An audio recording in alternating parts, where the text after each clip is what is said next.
Coming up in this episode of In Clear Focus. Representation matters, but representation isn't only about the photography or the talent that you're using. It permeates through every part of your organization, and that includes where your brand spends money. You're listening to In Clear Focus, produced weekly by Big Eye, a strategy-led, full-service creative agency growing brands for clients globally. Hello, I'm your host, Adrian Tennant, Chief Strategy Officer at Big Eye. Thank you for joining us. February was Black History Month, and so in today's episode, we're going to examine marketing through the lens of Black American consumers.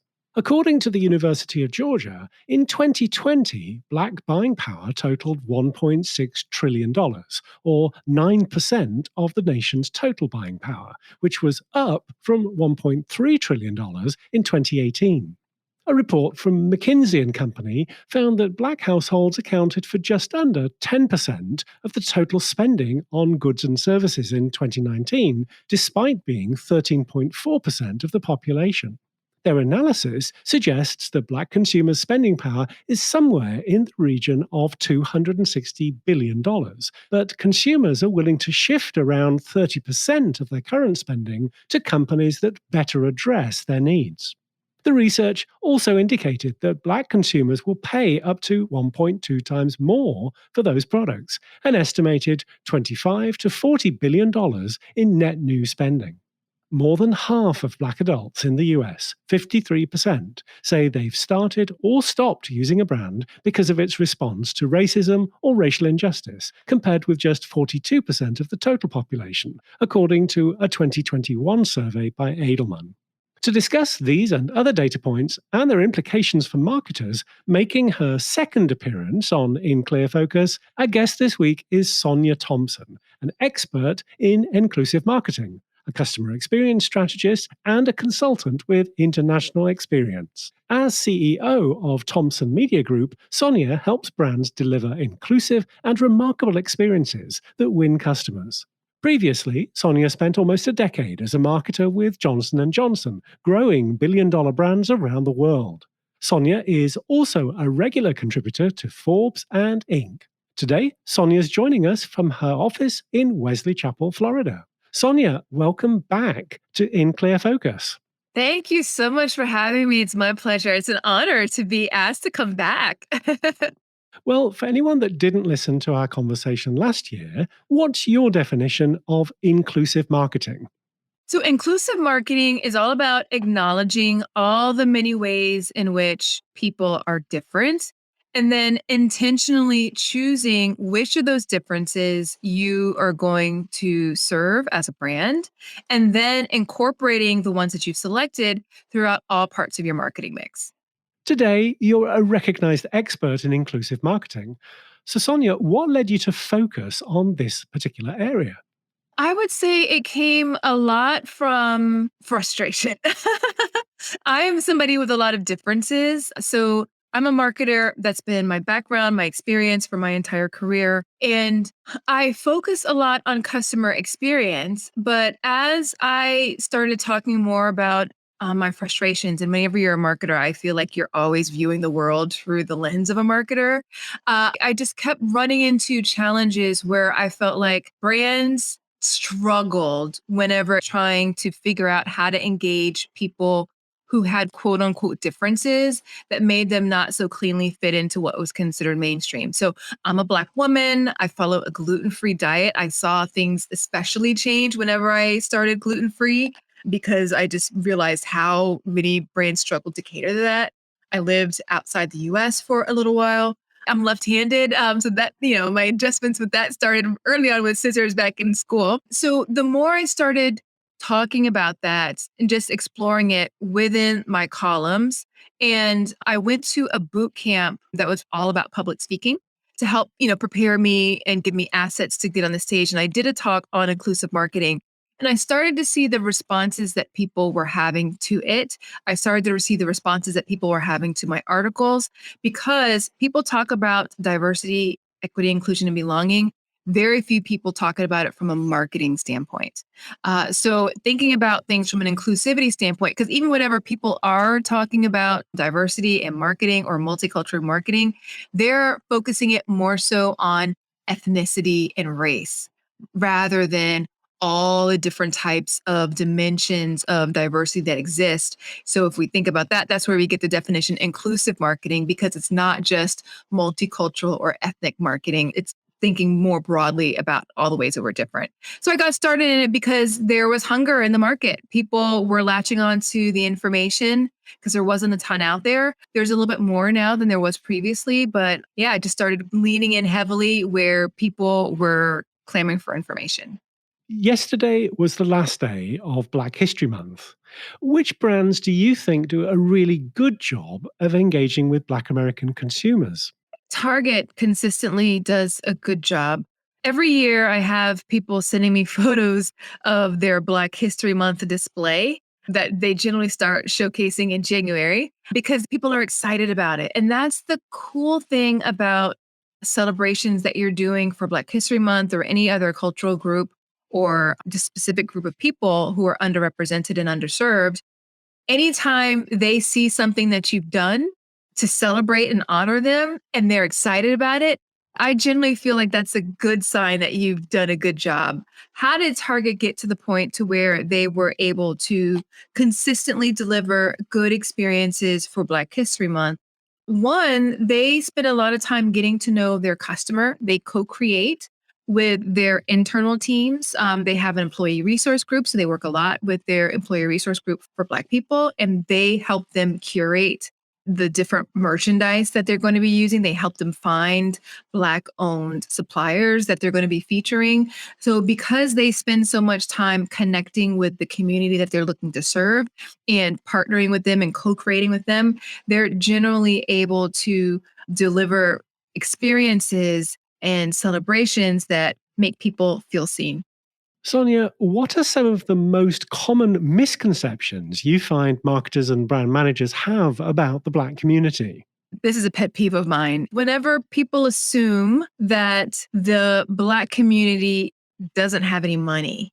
So, whenever they feel like they want to reach out and engage the community, sometimes the default is what types of programs do we need to do to offer some type of financial assistance or scholarships or other types of things that have an economic solution to them. There are groups of the population that may struggle economically, but that exists with all groups, all racial and culturally ethnic groups across the US. And I think that while there is systemic challenges that have impacted the Black community in particular, that hasn't allowed us consistently, collectively to advance in as many areas, the assumption shouldn't be that we're all poor and economically starved. I remember I was having a conversation with some girlfriends, and there was something that came out that kind of had that air of it. And she's like, "Am I poor?"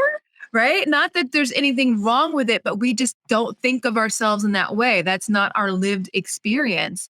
And it feels insulting. That's what people immediately equate with people who are from this community. Last time we spoke, you shared some of the ways that you typically help brands get to know customer groups with whom they may have no connection in terms of their cultural identity or ethnicity. Sonia, what have been some of your most interesting projects in the past year? I worked with two healthcare brands and did something similar where I helped them develop a deeper degree of customer intimacy for the people that they served. And that included doing some in depth interviews, one on one interviews where I was the moderator. And that was significant because the process of seeing me and someone who looked like them, we were able to develop a very clear rapport very quickly, which allowed me to dig in deep on some of the topics that we were exploring. And they shared things with me that they probably wouldn't have shared with somebody else who didn't look like them. So that was interesting, in particular because we explored the role race played in their decision making and their perceptions and how they felt they were treated.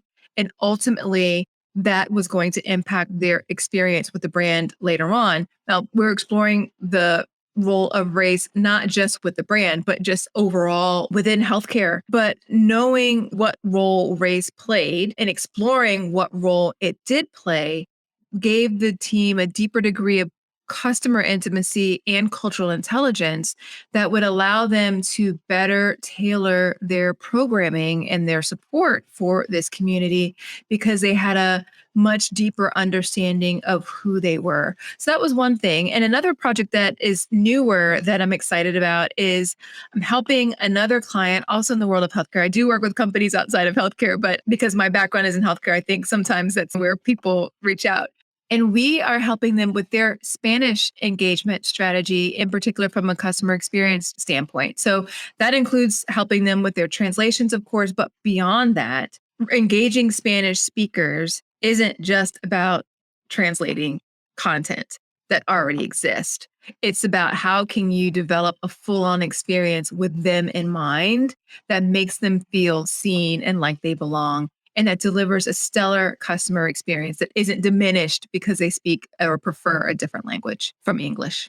In October of last year, Big Eye published the results of a national survey of shoppers aged 18 to 55, called Retail Disrupted: What Shoppers Want from Brands Today. Reflecting their experiences in physical stores, we asked respondents if they typically pay attention to visual signage and photographs of people modeling clothes or using products. Among respondents identifying as white or Caucasian, 79% said they sometimes, often, or always pay attention. But among black consumers, 92% said they do so. We also asked about the models featured in store displays in photography. Among respondents identifying as white or Caucasian, 48% said they are noticing greater racial diversity more or a lot more often compared to before 2020. But among black consumers, it's a bit higher at 55%. Sonia, you and I talked about a bias towards lighter skinned black models in advertising last year. So I'm curious, are you seeing more beauty and skincare brands representing a wider range of skin tones and ethnicities in their marketing? A little bit, right? So there's a Fenty effect that's happening from a beauty standpoint from makeup. Rihanna's brand Fenty Beauty launched with 40 Shades of Foundation.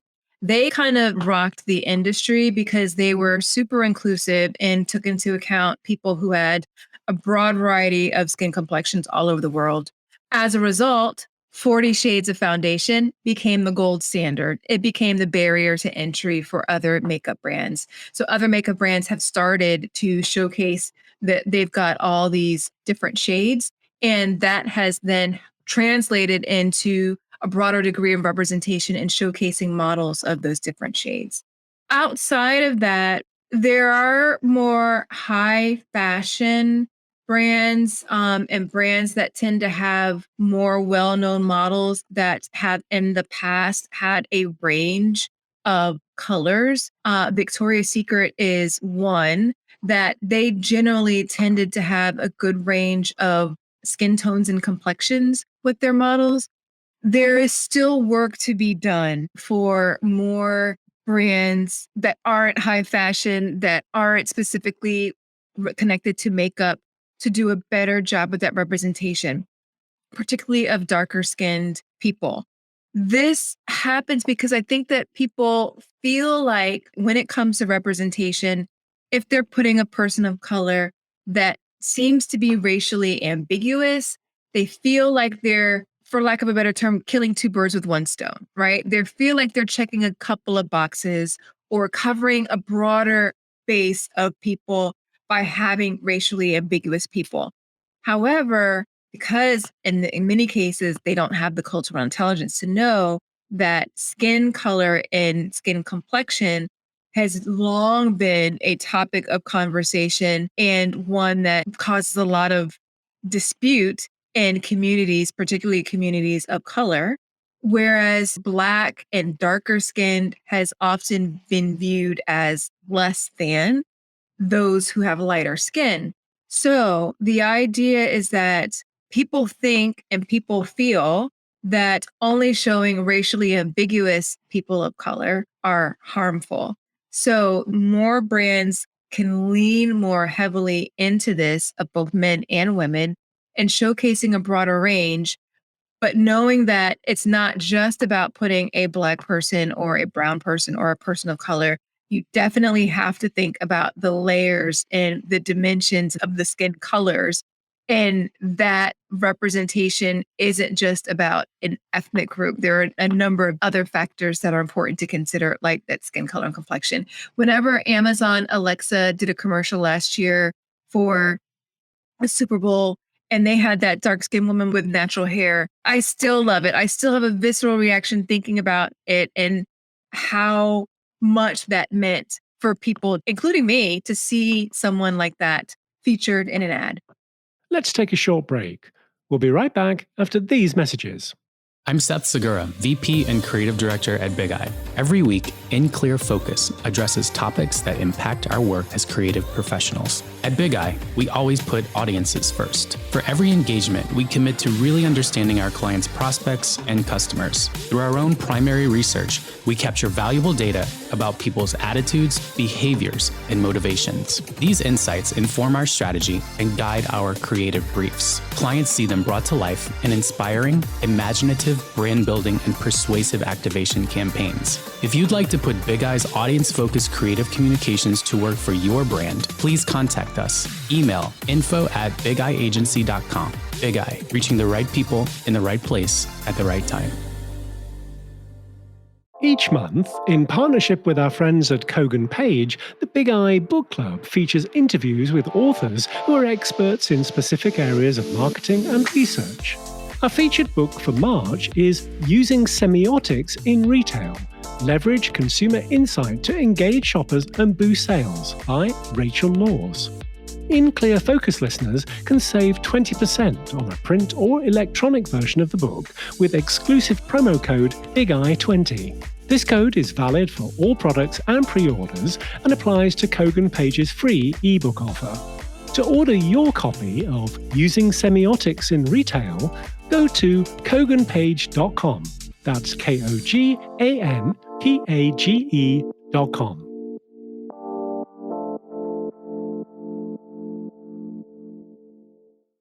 Welcome back. I'm talking with Sonia Thompson, CEO of Thompson Media Group, an expert in inclusive marketing. A 2021 survey by McKinsey & Company found that more than 60% of Black Americans have experienced racial discrimination inside a retail store. So Sonia, could you explain what the phrase shopping while Black means? Yeah, there are a number of things that people say in the Black community that feels like a bit of a tax, that we don't start from equal footing because we're treated differently without people even knowing anything about you aside from your skin color, and they make negative assumptions about you. So sometimes that may mean being followed in the store. We saw that happened in a Nordstrom rack a couple of years ago with some young kids. They were followed, police were called, things like that. There are other times where there are people who assume the worst. There was a situation with Arlo Hotels where there was a consumer who accused a 14-year-old child of stealing her phone and was allowed to accuse him, talk down to him, and even try to attack him. There are times where the store does it, or in the retail situation where they are keeping their eyes on people, they're following them, they're assuming that they don't have the money. Sometimes it's that. Other times it's not even having the products that will meet the needs of Black consumers. I remember going into a makeup store when I was traveling and going into 3 stores. The first 2 stores didn't have anything that matched my complexion. So I finally, undeterred because I needed some makeup, I got to the 3rd store and they had something. That's another instance of it, just not having the products that we need or that cater to our specific needs. And then one other is just how other people relate. Besides the employees, sometimes it is the consumers who are there shopping and experiencing the same store or retail environment. and they behave badly. They behave negatively because of their preconceived notions about Black people that have an impact on the way people are treated as well. So it would be lovely if we were all treated the same and that these biases didn't exist. But there is, unfortunately, a bit of operating while Black, right? Living while Black, shopping while Black. There are additional hoops or additional burdens that exist. I read something yesterday about a couple who was in California and they went to get their house appraised, and it appraised lower than the value than they thought it would. They were able to go to their bank and get another appraisal. This time they took down any photos of them, of their family. They moved any hair products that were in the home. They tried to strip it down so that no one could possibly know that there was a Black family living there. And the second appraisal after them doing that came out $500,000 more. So that's an example of shopping while Black that was in real estate, but it's just you see the impact of different things that exist, unfortunately, still. Also in 2021, the beauty retailer Sephora commissioned a study to examine the scope of racial bias in retail. A majority of BIPOC shoppers who participated in the study believed skin color and ethnicity were the primary lenses through which sales associates judged them. Studies like these suggest that racial bias is entrenched in the shopping experience. Sonia, it's a big topic, but what are some of the key implications for retailers and marketers, do you think? Some of the implications here are that you cannot assume that these biases and disparities in how people are treated don't exist.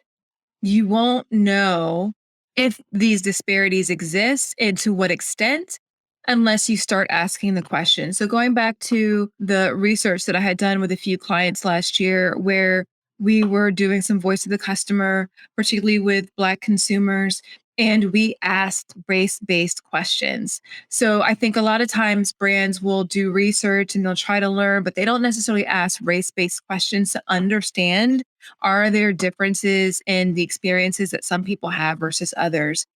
So from what you just mentioned and some of these studies, and from what came out of the Sephora study, is that every industry needs to spend some time figuring out how people are feeling, because the feedback doesn't always come, right? Every now and then we hear anecdotal things, we hear stories, but you don't know what is actually happening until you go and specifically try to find out what's going on. Not to say that you're actively looking for it, you're expecting to find it, but if you go and you find out that, hey, we've been performing really well across the board, wonderful.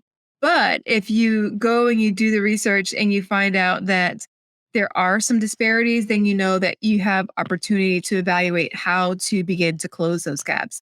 Also, it's a reminder that brands are made up of people, and people, by the nature of people, were flawed.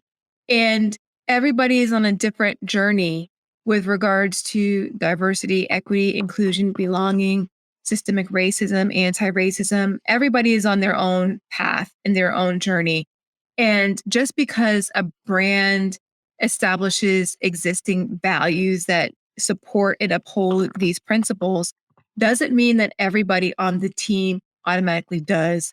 Sometimes they do it unconsciously. They've got unconscious biases that cause them to treat people differently and they don't even know that they're doing so. But it's incumbent upon the organization not to just say, hey, these are our values. We don't tolerate discrimination. We don't tolerate these things that cause people to be treated differently and in a negative way.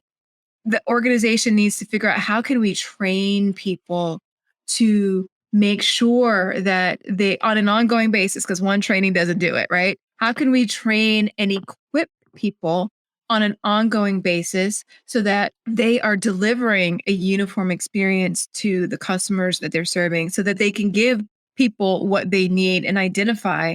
Old Navy last year introduced their BOD Equality Initiative, which was all about size inclusivity.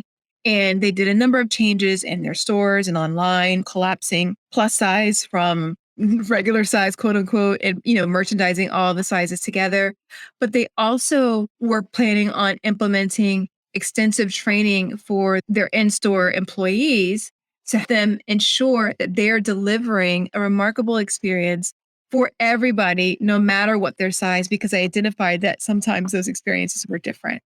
So don't just assume that people will get it right. Don't just assume that people are all on board. Find a way to bring everybody along with you, like through very specific and intentional training and programs.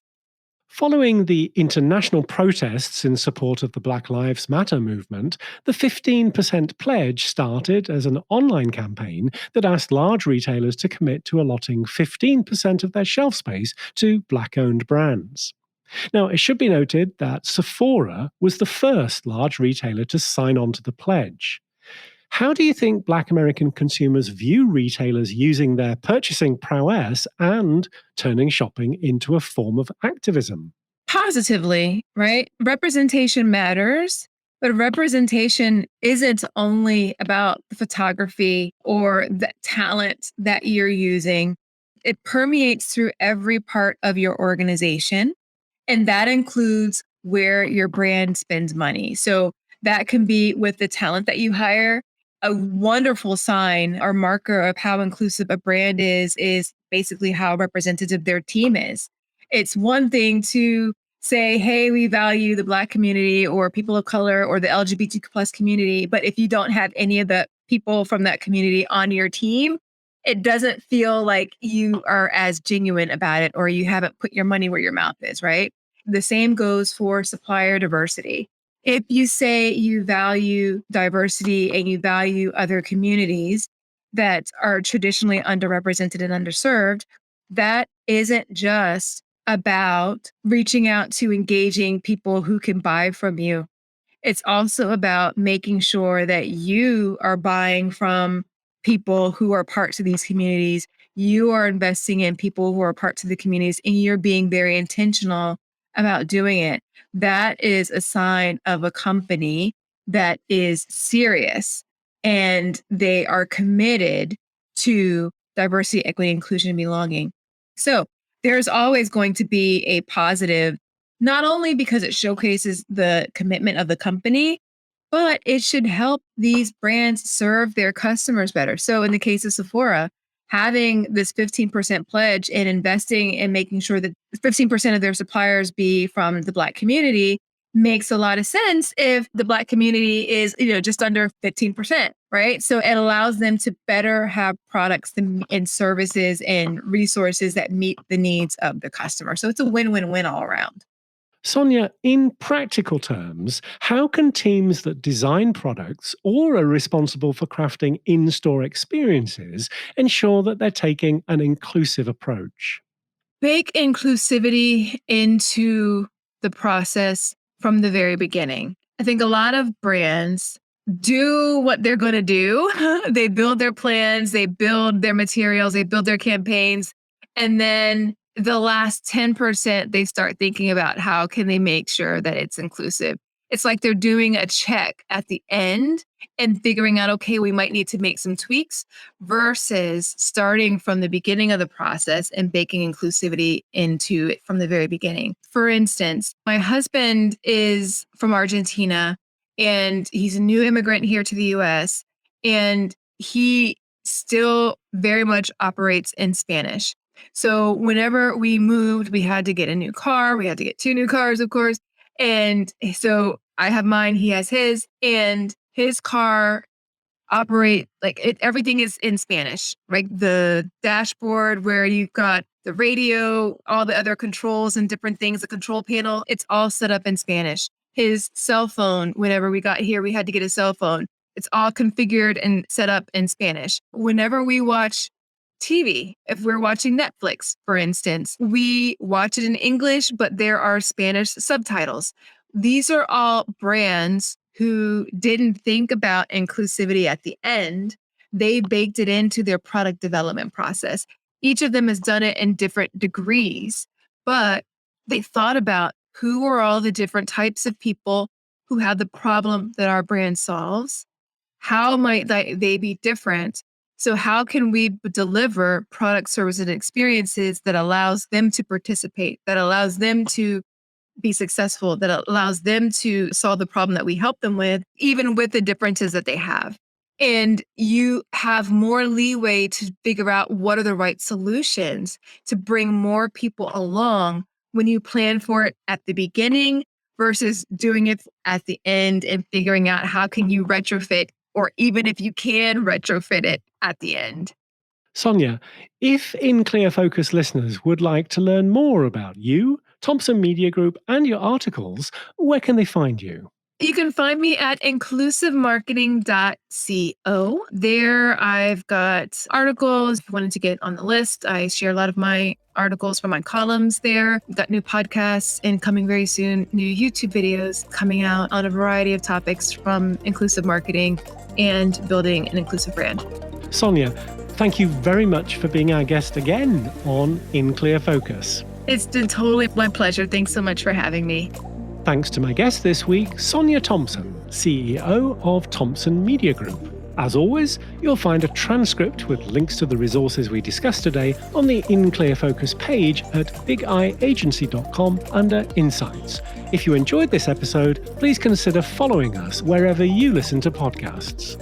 Thank you for listening to In Clear Focus, produced by Big Eye. I've been your host, Adrian Tennant. Until next week, goodbye.